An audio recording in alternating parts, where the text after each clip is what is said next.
Di video kali ini, kita kembali belajar pada tema 1, subtema 2, muatan pelajaran, ilmu pengetahuan, alam. Cara menghasilkan bunyi pada benda. Sumber bunyi adalah semua benda yang dapat menghasilkan bunyi.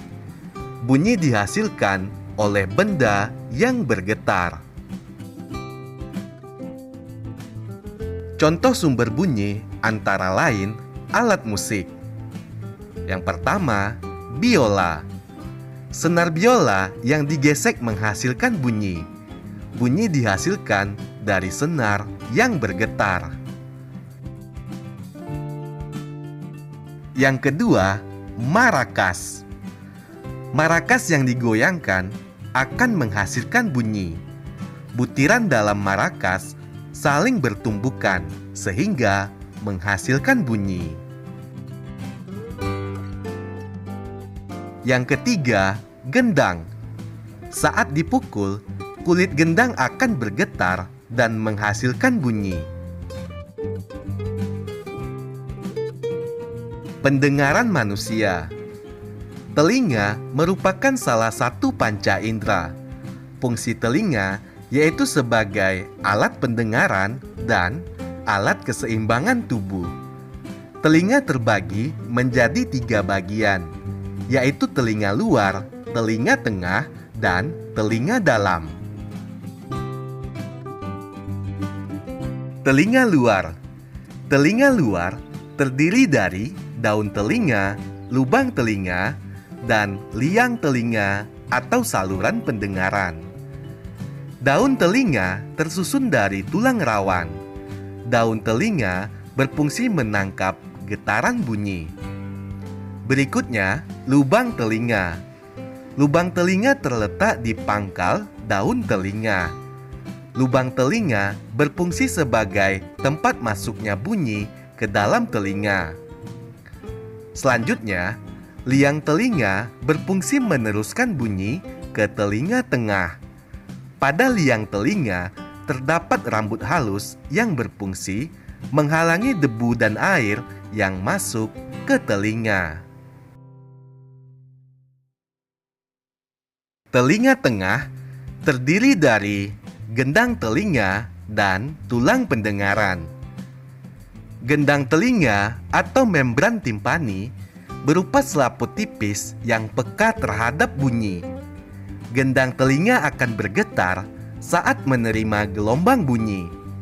Gendang telinga berfungsi menerima getaran bunyi dari daun telinga dan meneruskannya ke tulang-tulang pendengaran. Tulang pendengaran terdiri dari tulang martil, tulang landasan, dan tulang sanggurdi. Tulang pendengaran berfungsi meneruskan getaran bunyi ke koklea. Telinga dalam. Yang pertama, saluran setengah lingkaran. Berfungsi membantu mempertahankan keseimbangan tubuh. Yang kedua, saluran eustasius. Berfungsi menghubungkan ruang telinga tengah dan faring. Faring adalah bagian yang menghubungkan mulut dengan kerongkongan. Yang ketiga, koklea. Berfungsi menerima dan meneruskan getaran bunyi ke syaraf pendengaran. Yang keempat, saraf pendengaran.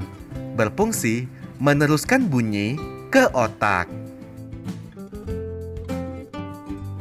Ayo perhatikan gambar bagian-bagian telinga berikut ini.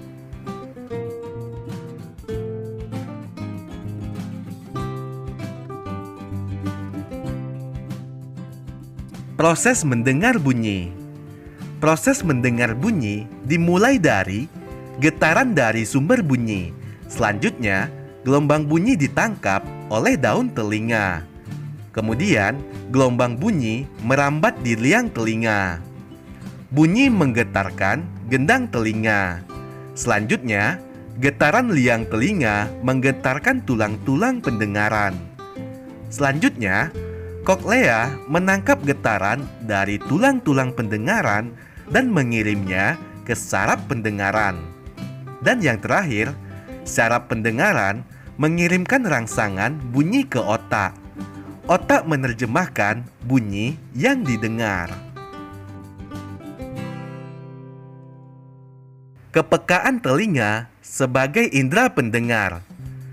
Telinga manusia dapat mendengar bunyi dengan frekuensi 20 sampai dengan 20.000 Hz. Ada orang yang dapat mendengar bunyi lemah atau pelan, dan ada orang yang dapat mendengar bunyi kuat atau keras.